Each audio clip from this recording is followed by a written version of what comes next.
Hello there, welcome to CNR Extra here on Citi TV, coming to you live from our studios at number 5, Ola Hansen Lane, Tesano, Accra. My name is Philip Ni Latte. Coming up.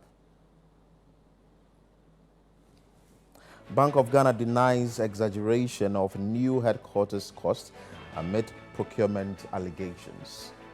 It is not just a simple, ordinary building. Let me re-emphasize that the bank followed all the necessary public procurement processes in this endeavor. No procurement laws were broken. Ministry of Lands orders removal of Goro Boys following UN corruption study. We are taxing the Lands Commission to get rid of those Goro Boys and the Goro people in the system. These Goro people, they cannot work in isolation. And investigators turn to telecom data in alleged bullion van robbery case involving military officers and civilians. File motion ex parte to the telcos, asking them to make some provisions or disclosures involving the telephone numbers of the accused persons. Later on CNR Extra, Chief of Staff Rema Osei-Opare cleared to vote in NPP Special Delegates Congress amidst eligibility debate. Honorable Akusua Rema Osei-Opare is a member of the National Executive Committee by the virtue of being a representative of the patrons at the National Executive Committee.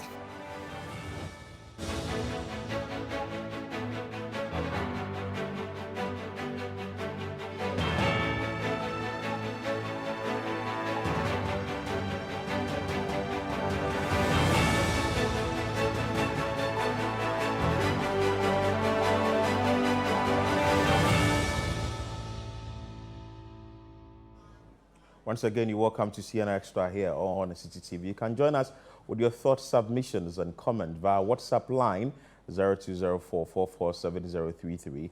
We're also streaming live on YouTube. You can join us there on Citi Newsroom.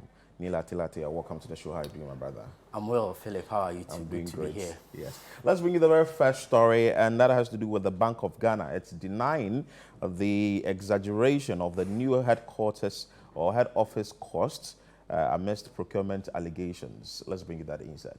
It has refuted allegations claiming that the cost of its new head office under construction in Ridge in the Greater Accra region has been exaggerated and that the institution disregarded public procurement regulations in awarding the contract. Now, these assertions come amid public and political scrutiny with concerns raised about the appropriateness of the project's timing, given the central bank's attempt to recover from a substantial 60 billion Ghana cedis loss resulting from the government's domestic debt exchange program. Now, the bank, however, during a media briefing on Monday, countered these allegations, affirming its commitment to transparency in all its processes. Criticism of the Bank of Ghana escalated when it justified relocating from its current central business district location in Accra to Ridge, citing earthquake threat. The bank cited structural tests indicating that its current building wasn't suitable. The minority in parliament had pressed the central bank to divulge details about the land acquisition for the new headquarters, consultants, project managers, financing arrangement, project cost, scope of work, bill of quantities, and start and completion dates. The minority also demanded the resignation of the bank's governor and deputies and garnered support from financial sector players and leaders like the Domaine, who called for the project suspension. Those who have led this reckless and criminal conduct unleashed economic hardship and financial distress on the suffering people of Ghana must be held accountable on this particular action. In fact, impunity of the highest order can no longer be tolerated by the suffering masses of Ghanaians. We must not allow this dangerous precedent to be set for future leaders. In this regard, we in the NDC call for the resignation, immediate resignation of the governor of the central bank and his deputies within 21 days from today. We are resolved to embark on popular action to occupy the central bank and drive out the team of inept, callous, and criminally minded mismanagers of our finances to save the Bank of Ghana. However, the Bank of Ghana held a dedicated press conference to address the ongoing controversies. Governor Dr. Ernest Addison, recognizing concerns, provided context to the project, terming it as a national security matter. I will provide you with a brief history of how this has evolved over the years. The Bank of Ghana, as far back as the 1990s, began the search for a suitable and secured land for a head office. In 2012, the bank was allocated an unnumbered 5.19-acre land at Accra Central by the Lands Commission, which also had issues. The bank did not have access to the land, since the Ministry of Foreign Affairs and Regional Integration refused to give the bank vacant possession on the grounds that they had never agreed to give up ownership of the land. The bank continued to search for suitable land for its head office throughout the period from 2013 to 2016. More recently, in 2018, the bank approached the State Insurance Corporation to acquire its vacant land at Ridge, near the Ridge Hospital. The government issued an executive instrument to allow the Bank of Ghana acquire that land, and SIC was duly compensated. While assuring compliance with international standards befitting a central bank, Governor Dr. Ernest Addison revealed that the new headquarters would house critical facilities like data centers, currency processing units, vault, and sensitive installations. Although he did not specify the exact cost, he mentioned that funding had been secured from the bank's profit since 2019. He emphasized that the decision to construct the new head office predates the significant impairment the bank recorded in 2022. The decision to commence construction was taken as far back as 2019, when the bank generated profits. Appropriations for the head office were made each year from profits made in 2019, 2020, and 2021. The project has therefore been going on for over 3 years. The DDEP only took place in January 2023. If we were to be taking the decision today, building a legacy head office would not have been a priority. However, this is a project that has been running for 3 years and about 50% complete. The bank is fully aware of its responsibilities to ensure that the costs do not escalate beyond reasonable levels, and that many of the original design features, including the data center, the currency processing center, ICT equipment, and specialized security features will have been deferred, and only gray boxes provided for future use to manage costs. In response, the minority in Parliament has planned a demonstration against the bank's governor and deputies seeking transparency and adherence to the budget. The bank authorities assured that they will maintain transparency and stay within the budget. The bank then began to plan the building of its new head office, taking into consideration the need to ensure that the building meets all the requirements of a modern central bank of international standards, similar to central bank head office buildings in Abuja and Dakar, and includes provision for data centers, currency processing centers, vaults, and other sensitive installations. It is not just a simple, ordinary building. Let me re-emphasize that the bank followed all the necessary public procurement processes in this endeavor. No procurement laws were broken. So you can visit citinewsroom.com. You find there all what you need to know about the new project, that is the new headquarters of the Bank of Ghana. The project is currently ongoing, just opposite the Greater Accra Regional Hospital, that is RIDGE. And the minority in the press conference that was held, or the NDC, led by the minority leader in Parliament, Dr. Kisela Tuforsin, in the press conference held on August 8, made mention of the fact that the Bank of Ghana is incurring some $250 million USD for this particular project. But you were at the presser yesterday, and the BOG boss, that is the governor, has stated that it's very important that such a building is being put up, looking at the structural integrity that was conducted and all that, looking at the fact that it cannot stand the test of time, the trauma and all that. What more did you get out of the presser? Well, Philip, from the point that the minority in parliament or the opposition National Democratic Congress was actually asking for better and further particulars of this particular project, you realize that the Bank of Ghana issued a statement trying to, put the whole issue in proper context. And it appears if you read what the Bank of Ghana has put out there, perhaps you would appreciate the position from which the central bank is coming for. One, the central bank makes the point that it did not begin, the construction of the headquarters just 2 or 3 years ago when, issues of the economy was at the fore.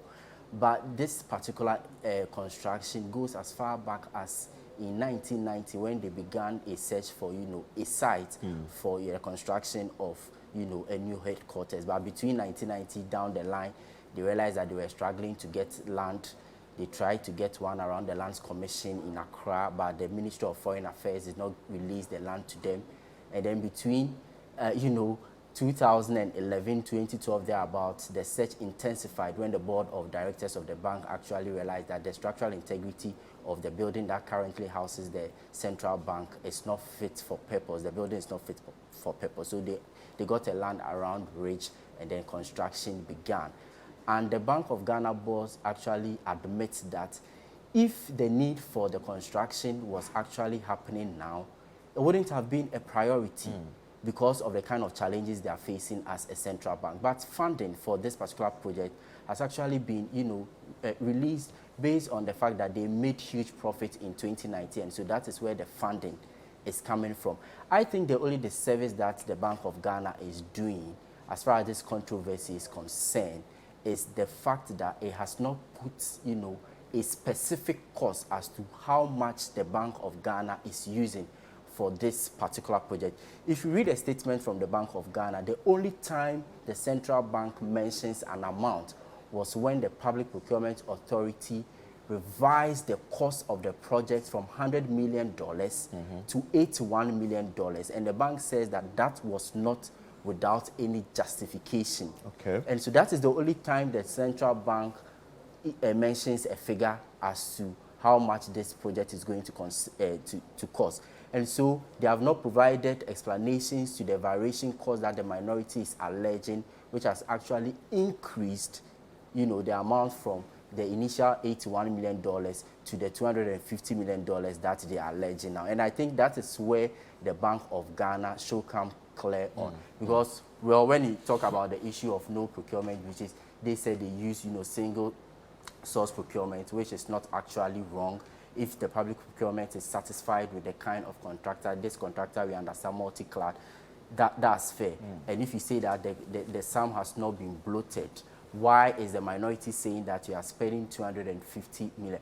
Well, the concern really is that it is not appropriate for the Bank of Ghana to go on with the construction at the time they've incurred loss. But the bank says that no, this time around, the project is about 50% complete, and it is looking forward to hosting the West Africa, Institute of Central Banks and all that. And it is not just a building, as the central bank governor wants to put it.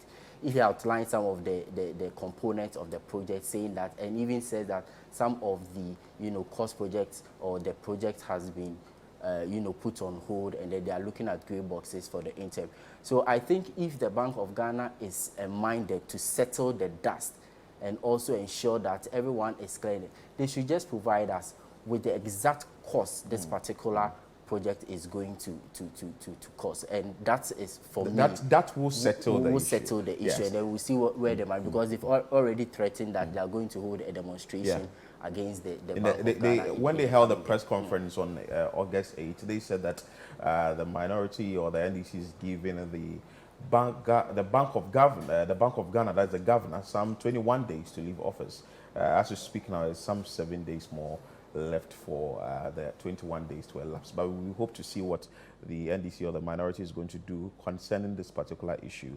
And like Neil Latte stated, the Bank of Ghana hasn't brought out any figure yet, but we are hoping that in the coming days there will be a figure quoted for the particular building that is being put up as the new headquarters of the Bank of Ghana. Away from this story, let's bring you some more stories. And the Ministry of Lands and Natural Resources has ordered the removal of Goro Boys following UN corruption study. Let's bring you that insight. The Ministry of Lands and Natural Resources has directed the Lands Commission to eliminate the presence of intermediaries, commonly known as Goro Boys, from its operations. Now, this directive follows a 2021 study by the United Nations Office of Drugs and Crime, UNODC, which identified the Lands Commission as one of Ghana's most corrupt institutions. We have more in this report. In 2021, the Lands Commission secured the unfortunate fourth position in terms of corruption with an average bribe size of 1,699 cedis. Topping the list were the Police Service, GRA Customs Officers and the Ghana Immigration Service. These rankings have ignited calls for comprehensive reforms within these institutions. Notably, the Ministry of Foreign Affairs took decisive action by dismissing Passport Office officers suspected of participating in extortion activities due to extended tenures. In light of these developments, the Ministry of Lands and Natural Resources has unveiled its strategy to combat corruption within the Lands Commission. A focused initiative has been assigned to the Commission centered on eliminating intermediaries, commonly referred to as Goro Boys. Yes, we were all aware of the Goro Boys and the Goro people within the system. So we as a ministry, we are trying to find out, and we are taxing the Lands Commission to get rid of those Goro Boys and the Goro people in the system. These Goro people, they cannot work in isolation. They can only work only with the connivance and assistance of the personnel within the system of Lands Commission. The Ministry of Foreign Affairs has taken the initiative, the bold initiative, to start working to get rid of the recalcitrant and the bad nuts within their system. Likewise, we at the Ministry of Lands and Natural Resources, we are also going to follow the example, and we will also be up and doing to ensure that we also rid the system of our bad nuts. Surveyor James Dodson, the Executive Secretary of the Lands Commission, responded to these concerns by highlighting the Commission's proactive approach. Among the measures in motion, the Commission is prioritizing the digitalization of its operations as a fundamental strategy to root out corruption. This is a major challenge on our hands. I am not. It is, let me say, an exception for a document that passes through the hands of a Goro Boy to go ahead of documents that go through the system. Some of them even take the money and then they vanish. The document will be lying there. We are looking for the person to go for an inspection and nobody shows up. We have identified that once we embark on this technological drive, we will reduce the human interface. Even our own staff will have very little to do with the general public. Everything will be done in the back office. You go to the client service access unit, submit your document, they vet it right there, and then everything is done in the back office. This is in fact, indeed, this is what we are doing currently. Everybody has to go through the CSAU, and then we'll deal with it. Furthermore, the Commission has raised concerns about the substandard working conditions faced by its employees, particularly its legal team, who are expected to represent the Commission in court cases. The cases that we have, it's not possible for the Commission to be in court anytime the cases are called. Our staff, our legal staff, very small. It is the only aspect of our work that when we engage lawyers, sometimes they don't even turn up. They don't turn up. They look at the conditions of service and say, no, probably it's better to do only bail work at the court, at the district court. So we don't have enough lawyers. That's as frank as it can be. Those who are with us are overburdened. So we are working to see how we can improve not only the remuneration in terms of conditions of the lawyers alone, but over all the staff of the Commission. Our working conditions are not very good in that regard. So the removal of the Goro boys, that is the intermediaries, at the passport office, you see them. You go to Lands Commission, you see them. You even go to some places, I think with the NIA, Ghana card, you see them. Almost every place that some service has to be rendered by a government official or at the government agencies, you definitely see them. Do you think that we've relaxed for a very long time to see this Goro boys really in the system, and now that some studies are coming out, we are now eager to get these people removed? I mean, Philip, it's laughable to say the least if we sit down here in our country for, international organizations to conduct some studies for us to come to the realization that we have serious problems with some aspects of our economy. I mean, recently you heard the Foreign Affairs Minister lamenting about these same, intermediaries at the passport office charging exorbitant fees for people to get, their passports. Today, the UN report actually is also painting a picture that the Lands Commission is one of the, most corrupt institutions in the country. And for me, you realize that it is indeed one of the most corrupt institutions in the country because of the fact that a lot of people are finding various means, dubious means to, get land acquired and even register. And because the process is not transparent, it's opaque, it's poorly coordinated, people are finding loopholes to, due people and all that. And for me, I do not know for how long we'll be talking about, the issue of technology in addressing some of these things. It appears sometimes you are not serious about some of the things we want to do as a country, and that for me is a big problem, because even if you go to our court, you realize that land litigation issues is one of the, topical issues that the courts are dealing with. And so until such a time we ensure that there is transparency, we eliminate some of these things. Something that can be worked on within 15 minutes will take like 2 weeks or 3 weeks for it to be done. And you know that you can rely on this Goro boy to get a thing done within 30 minutes. Someone will go through the Goro boy because he knows that such a thing can be done easily. But if you are removing these Goro boys, are you really changing the narrative, how people are working in the various institutions? Because you are going to search for the owner of a particular land. It takes forever. You go in there to register a land. It takes forever. You are going there to get information about whatever parcel of land you've acquired. It takes forever. And you are removing these Goro boys, and at the end of the day, the situation still persists by not getting services rendered to you early. Well, but why do you think we have these Goro boys? It's because the process is cumbersome. And so if they are being eliminated, it also suggests that the process should be made more seamless for it to be easier for people to get their lands registered. And Philip, for me, if it even goes beyond, the challenges at the Lands Commission, but this particular issue is a recipe for, conflict. The issue of, land guard and land litigation and all that. And so it presupposes that the ineffective land acquisition registration process in the country is a major source of concern, and it has serious implications if it is not dealt with properly. And so for me, I think the technology conversation should be broadened, it should be had. Mind you, the deputy minister of lands who actually spoke admitted that these Goro boys do not work in isolation, which also suggests that they do not unilaterally sell the land. They have people in there that are encouraged, assisting them to, ensure that they are able to carry out their activities. And I also feel that if people stop paying bribes to these persons, perhaps maybe it will end some of the challenges that we are facing in the country with regards to, land acquisition, because people are being emboldened by the day.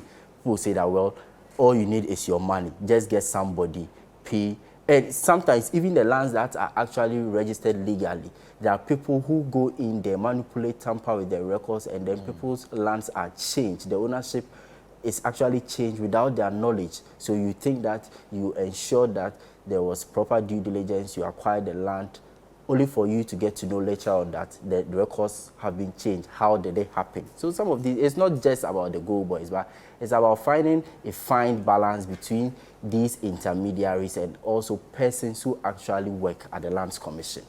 Well, so that is what is coming from the Lands and Natural Resources Ministry, stating that the Goro boys were removed. Well, the passport offers have also started because the minister went there, the sector minister, Sherry Ayoko Botwe went there to state her grievances about what is really going on there. And now the Lands and Natural Resources is also following suit. So let's move away from this story.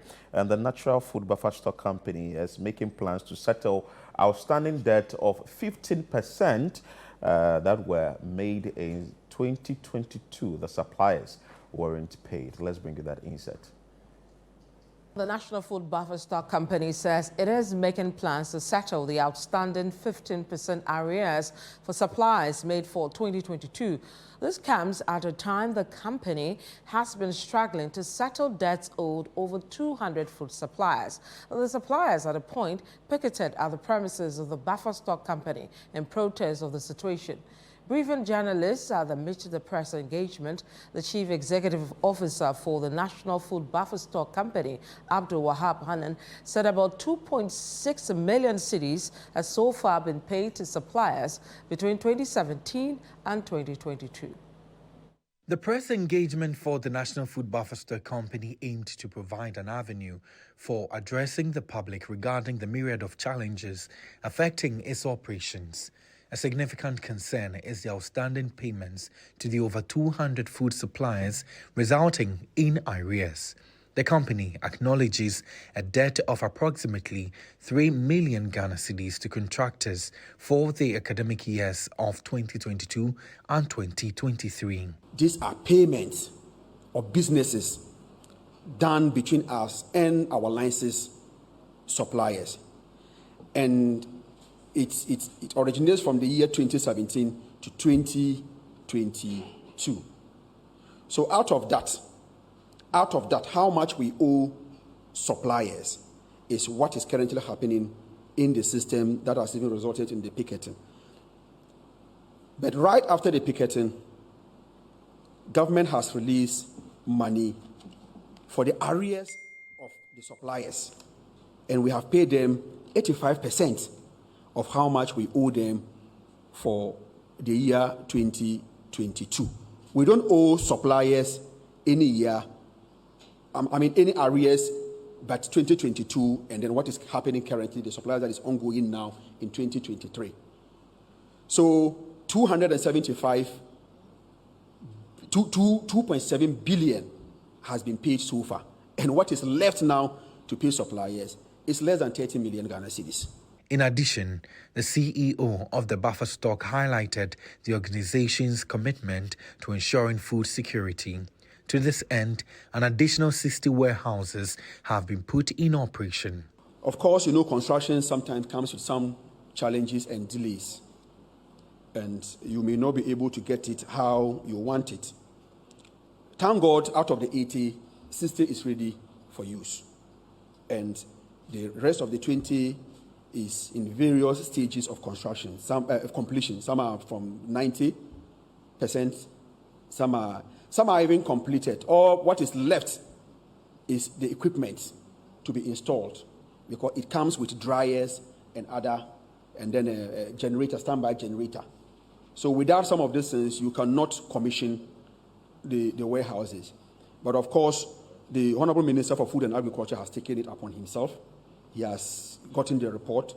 He's inviting the various contractors and then to find out what is causing the delay so that he can assist them for them to complete it. And apart from that, we need more than 80,000 with the kind of vision we have and what we want to do for the good people of Ghana. We need 80,000 metric tons is woefully inadequate.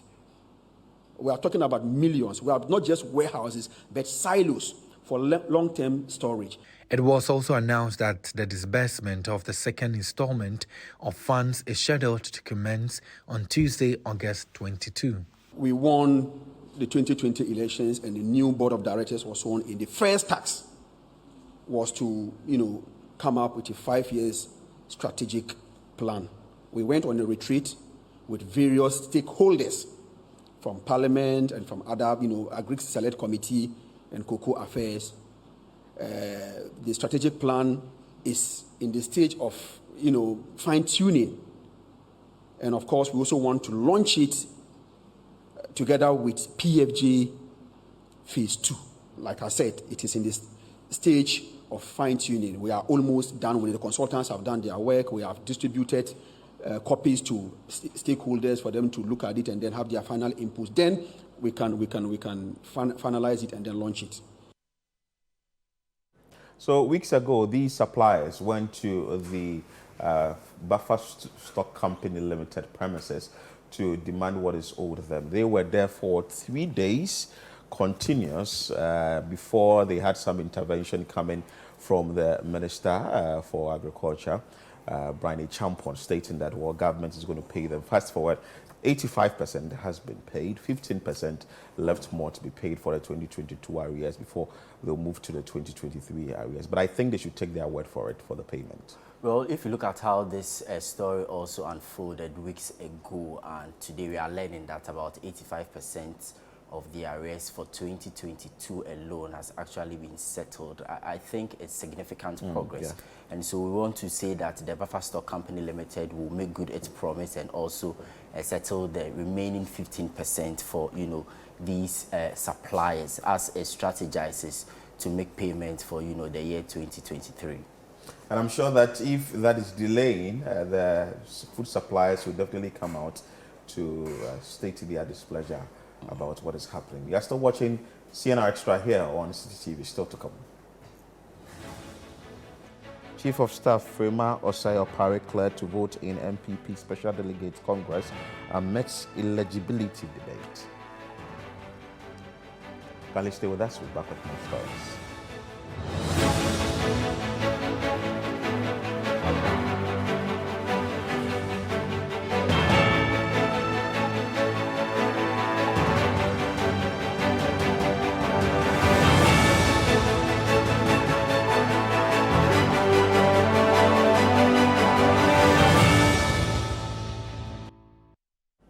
Welcome back. This is CNR Extra here on Citi TV. Let's bring you some more stories. And investigators have turned to telecom data in alleged bullion van robbery case involving military officers and some civilians. Let's bring you that insight. Investigators are currently seeking to utilize data provided by telecom companies to access phone records, aiming to establish the involvement of 3 military officers and 3 civilians in an alleged attempt to rob a bullion van belonging to a mining company. On Monday, the court adjourned the hearing on the substantive matter to 26 September 2023 to allow the police ample time to establish the complicity or otherwise of the suspects. Now, Citi News Middle Belt Bureau Chief Edward Opon-Marvel has more. The 6 accused persons, comprising of 3 military officers and 3 civilians, are facing charges of conspiracy to commit robbery and attempted robbery. As outlined in the charge sheet, the driver of Golden Team Mining Resources Limited, a mining company, is accused of conspiring with 5 others to carry out a robbery on a bullion van that transports gold from the company's location in Tridium in the Havre region to Kumasi. Upon receiving information about the planned robbery, the mining company promptly notified both the Ashanti Regional Police Intelligence Department and the Havre Regional Police Command. Subsequently, the driver was apprehended, and further investigations led to the arrest of the other 5 individuals suspected to be part of the operation. So far, all accused persons have been granted bail and have met the required conditions. During the court session at the Tasmanso Circuit Court in Kumasi on Monday, the investigators informed the court of an ex parte motion they have filed. This motion is intended to grant them access to the phone records of the suspects, aiding in establishing their involvement in the case. The ex parte motion is scheduled for hearing on Tuesday, August 22. Meanwhile, the main case has been adjourned to September 26, 2023, allowing for further investigations into the matter. Following the court proceedings, Ivan Samankwa, the legal representative for Golden Team Mining Resources Limited, spoke to journalists.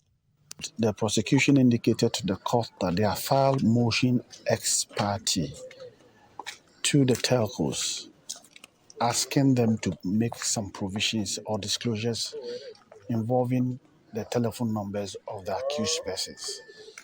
So the court adjourned the said motion to 22nd August, that is tomorrow. But the substantive matter, that is a criminal matter involving WO2 Francis Katamani and the 5 others, has been adjourned to 26th of September 2023. The case involves so many phone technicalities and technology which the accused person, the suspected accused person, used in trying to execute their agenda. So, if for the police to be able to, or the prosecution to be able to establish the veracity or otherwise of their charges, they have to go through those things. And as a lawyer for the complainant, or a lawyer who is watching brief for the complainant, we are happy the step the police are taking, the prosecution is taking in arriving at the veracity or otherwise of the complaints against the accused persons. We believe that at the end of the day, the case will be able to establish the truth in this whole matter.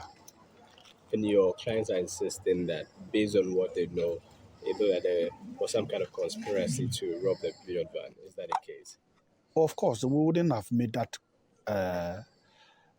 complaint to the police in the first place. And the police, per their intelligence, were able to also unravel some leads to it. We wouldn't be able to disclose it to the media at this point. Investigators are seeking to rely on information from the telecom companies to establish the kind of conversation that ensued between the suspects. And as such, the court has granted them enough time to conduct further investigations into the issue, and the matter has been adjourned to 26 September 2023. So this is very important that the telcos also comply to whatever the court is requesting, especially when in this day and age we've had issues with the bullion van robbery and all that. But this is not with cash. This is with some gold that is supposed to be transported from that particular mining site to the Golden Team Mining Company in Ahafo-Shigim. I mean, when there are attacks on, bullion vans, one of the questions we tend to ask ourselves is the appropriateness of the vehicle transporting whatever, it's carrying.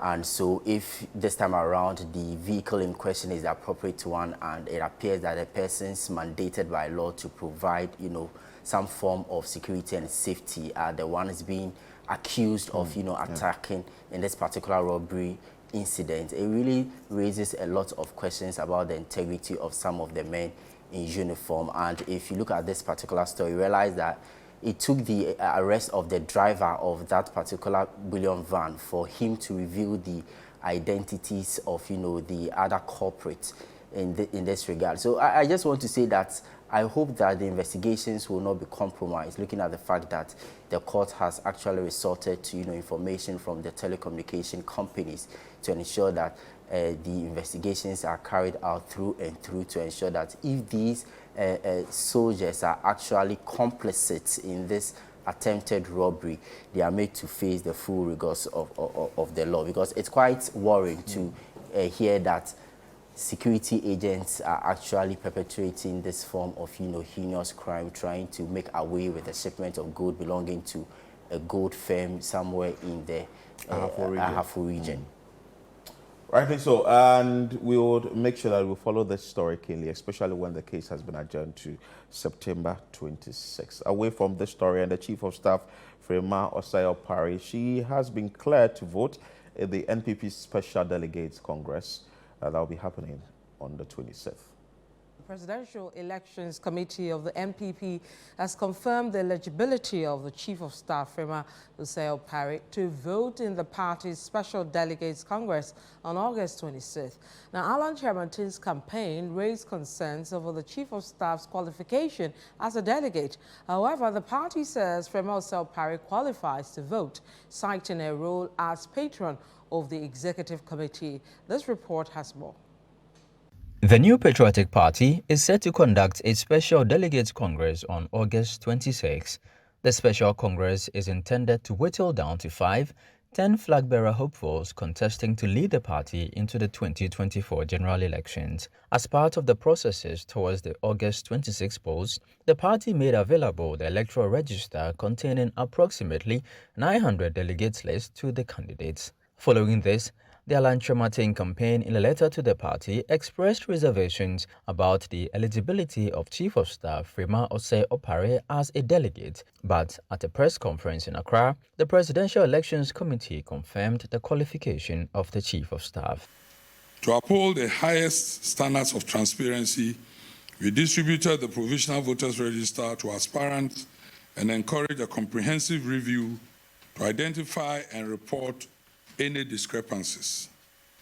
Subsequently, we received valuable feedback from the aspirants regarding instances of omission, duplications, and related concerns. We are pleased to confirm that all such concerns have been diligently rectified. An issue was raised about the status of Honorable Akosua Osei Freeman Osei Opare.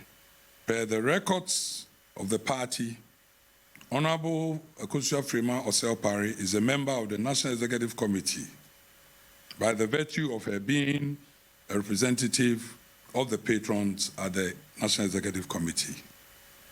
And this gives her the right to vote.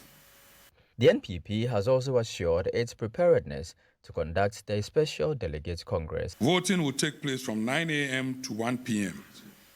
Delegates may be required to present their membership ID, that is the party membership ID, national voters ID, the Ghana card for identification purposes. Ballots shall be counted and the results announced immediately after the polls in the full glare of the public. Collation of results.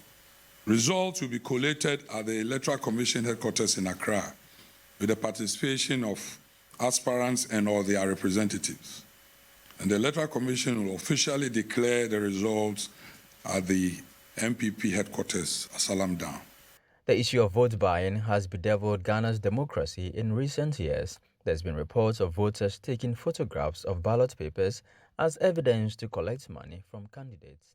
To prevent this, the NPP has banned mobile devices close to the voting booth. So, and that is it. On the 26th of August, we'll get to know the flag bearer hopefuls, the 5 in the race. This is going to be a very interesting one, but we know that the Chief of Staff has been cleared. We understand in the album or the register, she was placed at the place where she couldn't vote for the Special Delegates Congress, but now it's been rectified. Yeah, exactly so. And if this rectification did not actually come in, it would have raised doubt about the credibility of the poll. So I think the party election committee has actually tried to resolve this issue amicably, following concerns raised by the camp of former Trades Minister Alan Chematin that the Chief of Staff Freeman Osei Opare was not eligible to vote in the upcoming Special Delegates Congress, citing some inconsistencies in the register and also some unconstitutional names that they had cited. And so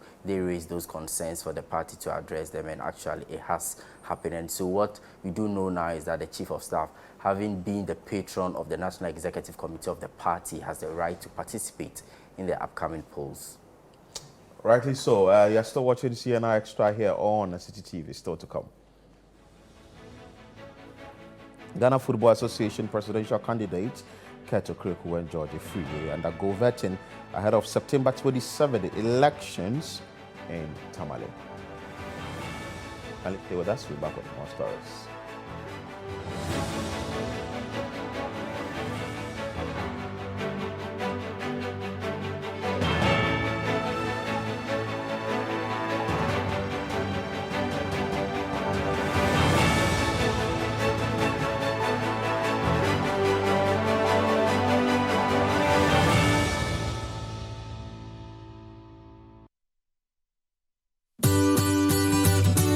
Citi TV is live on DSTV. Find us on channel 363. On GoTV, we're on channel 117. And on HD Plus, get us on channel 108. On a digital TV, run a new search, but take note that without an antenna, you cannot access Citi TV. Citi TV can be accessed on any free-to-air digital box like the Go TV and HD Plus boxes. Citi TV, it's your world.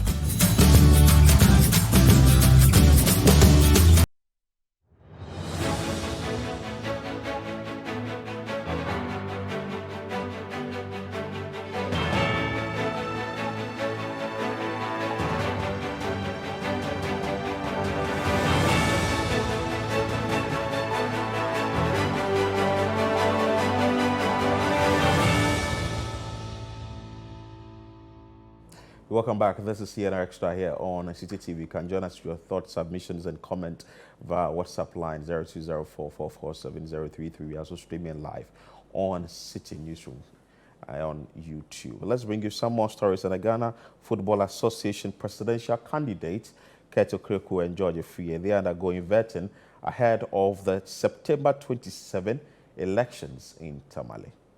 Now, the Ghana Football Association President Keto Kreku and his challenger George Free faced the vetting committee on Monday ahead of the elections on September 27 in Tamale. The two football administrators are seeking the mandate of delegates to lead Ghana football for the next 4 years. Citi News' Evans Ofochumanso was at the Alisa Hotel where the vetting happened and filed this report.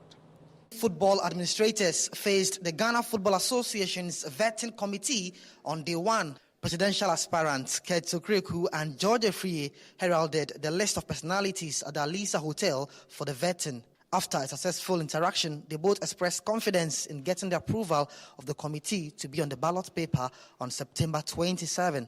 There were a lot of questions for my good self, but basically it's about the statutory provisions on your forms, whether indeed you signed the forms, whether you have met the statutory requirements on the form, i.e. The member who proposed you and the 5 required members who are needed to support your application. And then obviously you have to go through the integrity session, whether you've made your tax returns. So if you don't pay your tax, you are in trouble. And whether you've not made any false declaration whatsoever in relation to this opening. So I think that it was smooth.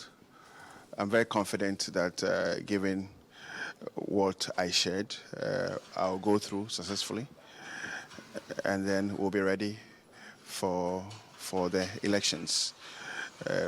Like I say all the time, football will always speak, and today football has spoken, and football will speak on the 27th of September. In spite of some of the things that I've heard before going into this vetting, I'm sure it was already out there that you'll be disqualified. I mean, if you are the media, you've heard it several times. But I believe in them. The questions were normal questions, was about football. And as you are already aware, this is not the first time I've gone through vetting. This is my 5th vetting. I've done vetting when I first contested for the executive committee position. I've done vetting from 2005 all the way down. And in 2019, I went through vetting. So vetting is normal, and it was engaging. I mean, these were questions related to football. And to me, I answer the questions to the best of my abilities. And I think that I've given them an insight, very insightful conversation. It's been a very insightful conversation.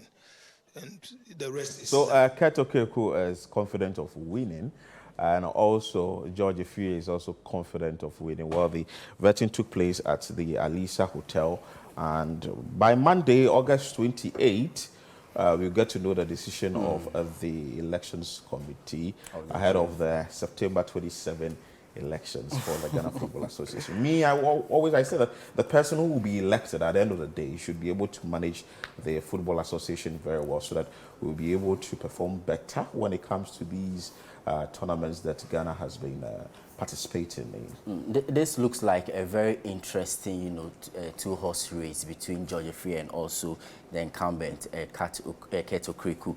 And for me, if you follow conversations among, the football fraternity, you realize that even the man who has been questioned as to how he's been able to manage Ghana's football appears to be the favorite among between the two contenders. If you look at the issues of nepotism that have been leveled against Keto Kriku, also his poor management of, various aspects of, football in Ghana, Ghana Premier League, the Black Stars, women football, and what have you. Well, and the issues that surrounded the Congress in Kumasi and all that, you realize that there are a lot of issues about him, but he also appears to be the favorite between the two of them. Reason could be that this is actually his first term. He's trying to manage things, or he's trying to fix, the mess that might have been left by previous administrators and all that. But they are giving him another chance to ensure that he tries to correct some of the issues that we are seeing on the football scene. For George Efrie, you know that this is not the first time he's actually contesting. Last election, he actually conceded defeat in the 4th round of the elections, paving way for Keto Kriku to become president of the Football Association. So we want to wish all of them well. Right, we know that the election is not just about, the president. There are also contenders, school members, regional directors of football and all that. So by the just like you mentioned, on Monday we are going to see who becomes who and who goes for what in the GFA elections. Exactly. So we wish them all the best in their endeavor, and as the vetting has been carried out, by Monday we get to know what happens ahead of the 27 September elections. Well, the Education Minister has been announcing some reforms in the education sector. Let's bring you that insight. The Minister of Education, Dr. Yawse Duchum, has announced upcoming substantial reforms in senior high school education. These reforms, according to him, encompass the introduction of cutting-edge courses such as aerospace and aviation. Dr. Yawse Duchum highlights that beginning next year, general science students, for instance, will no longer need to study integrated science and core maths, as their elective subjects will comprehensively cover these areas. Citi News' Bureau Chief for the Middle Belt, Edward Opon-Mafo, has more. At the senior high school level, students have recently displayed glimpses of their creativity through various inventions. However, they often struggle to develop and nurture their talents due to a lack of available educational support systems. The undeniable creativity of these students is exemplified by the accomplishments of the engineering club at the Fiakobiampem Girls Senior High School in the Ashanti region. This club has successfully designed and flown a model airplane, in addition to creating a functional rescue watercraft. In response to these remarkable achievements, Dr. Yawse Duchum, the Education Minister, has announced plans for significant reforms in senior high school education. According to Dr. Duchum, the reforms include major changes in subjects studied at the senior high school level, all aimed at fostering students' creativity and equipping Ghanaian students with valuable skills. When you see students who finish their education pathway and they can still do engineering, do anything they want to do, but that is what they specialize in high school. And then since they will do chemistry and physics without biology, and they are not doing integrated science, they will do introduction to introductory biology, because they didn't do the biology component in the integrated science, so that they don't lose out anything and they become well-rounded. So we are creating opportunity for Ghanaian students to become more skillful and to do more. Those who are doing general science, for example, beginning next year, when we take away the integrated science and then we take away the core maths, they can do French for 3 years. They will also do robotics and coding. And they are still doing their general science, biology, chemistry. So the Education Minister is very passionate about what really happens in the education space concerning senior high schools and also tertiary institutions, and that he is also passionate about the STEM, that is the science, technology, engineering and mathematics. Yeah. I mean, when you hear some of these reforms being announced, they're actually good. The only concern, however, is if you have the right support and infrastructure to support some of these things. Because the conversation has largely been that as a developing country, the humanities are not actually helping us. This is the time for us to shift attention to, you know, science, technology, innovations, and what have you. And so if you hear that, well, we want to revise some of our curriculum in education and then also push people to find these, you know, areas more attractive. It can only happen if the necessary support is provided. Other than that, it becomes mere rhetoric.